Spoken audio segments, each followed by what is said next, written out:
Today, I am instructing the new protocol for white glove deliveries that we will be applying these heavy-duty felt adhesive feet that go underneath furniture pieces. They'll go under dressers, chests, beds, nightstands, and dining tables. We will also be putting them under motion furniture when possible. What we're going to show you here briefly is how we have to do it when you bring it into the house. These will not be put on until you're in the customer's room that they decided that they're going to have the furniture set up. So I'm going to go by step and putting it on applications such as a chest so that you guys know how to actually apply these and what we need to do in order to facilitate the application in a customer's home. I'm going to put this on pause for a second and we'll move on to the next part. So these are the felt pads. They're thick, as you can see here, and they are 1 inch in circumference. So they'll fit and be applicable on most types of furniture. We've tested it in different objects on our showroom floor. This seems to be a good catch-all for most of the products that we carry. So what has to be done is, first of all, we take 4 of these per piece, in most pieces, 1 in each corner. And the first thing you have to do is anytime, especially when you're anywhere near such as a hardwood floor or linoleum floor, you need to have a good, clean blanket. It needs to be something that's not being dragged along onto the ground or anything like that. You have to be assured that it is clear of any type of thing such as pebbles or anything that might, a staple, random something piece like that. Make sure it's clean. You put the blanket down on the ground in the room where you're going to put the piece in.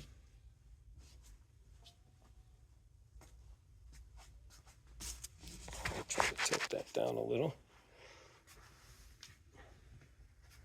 Set the piece down and put the blanket partially, maybe a couple, 2 inches or 1 inch underneath the foot of your item.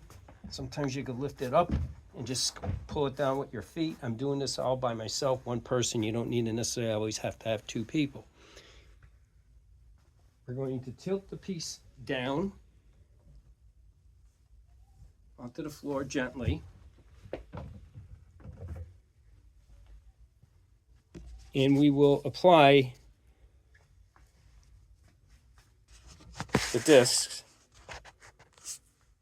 to the bottom of the piece. I'll try to turn this a little so you can see it. As you can see on this particular item here, there's no glides already on here. Sometimes there are glides already on here. The important part of it is that if there are glides on here already, you could either squeeze it in next to the glides, because most of the time this felt pad will be taller or thicker than the plastic glide that's on there. Ashley uses this strip, clear strip. It's easy to apply it right onto that clear strip. In this case here, I'm going to put it in the corner here. I'm going to try to get it on the highest part of the surface, which is this particle board section right here, so that it's in a nice piece where you could catch it. Sometimes you won't be able to catch the entire disc onto the wood. In those cases, you'll get part of it, but these stick pretty good because we've already, like I said, tested them in some areas. Put them in the far corner. If you happen to see anything that may be sticking out, such as a staple, like this here. Now this is going to raise it up so that that staple should not have any problem. However, if you have one, pull it out with your needle nose pliers or with a staple remover or a screwdriver. Make sure that you don't have a staple sticking out anywhere, or nails or brads. So you're inspecting the bottom of this piece at this point. We have noticed a lot of times where the product is getting scratched up at the bottom or scuffed, or there was a glide in here and it broke off because it was slid on either the floor or of the truck or at the dock or something like that, it's very critical at that point that we are not putting that in somebody's house to ruin their floor. We need to address that immediately. So if you have a glide that's broken, you have to take the nail out, the brad out before you put the pads on.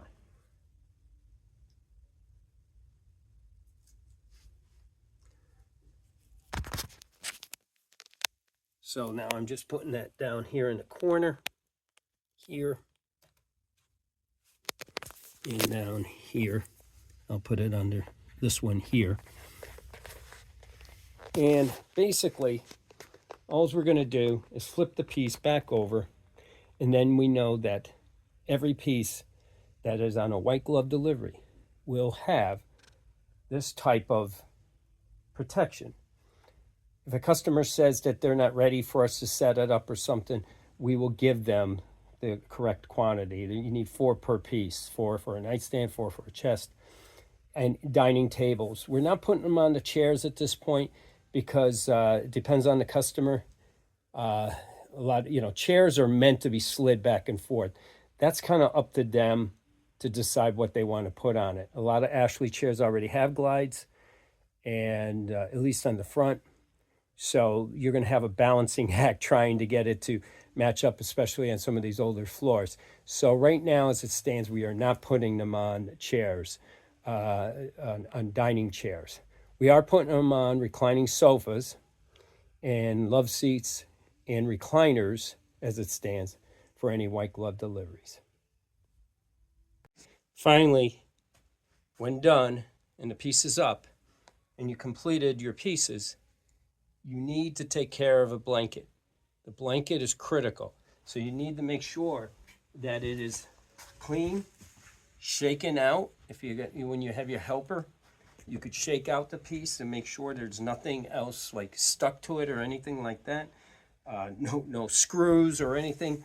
And then fold it so that it could be stored in your truck.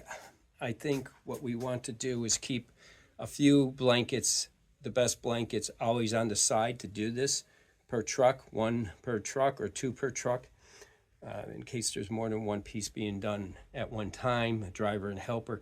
Like I said, one person could do all the 4 pads. And then keeping these clean is critical to the whole process. If you have any questions or anything, we may be, adapting as we start doing this in the field of play. I think it'll make a lot of sense, and it will protect and prevent damages to hardwood floors. And even if it's carpeting, you can still go through the same procedure. Because with carpeting, if you had a brad underneath or a staple, it'll rip up the carpet. It'll cause some kind of damage to the carpet. And these are very expensive repairs. And also we have a very unsatisfied and unhappy customer. It's an ounce of prevention is worth a pound of cure. Thank you.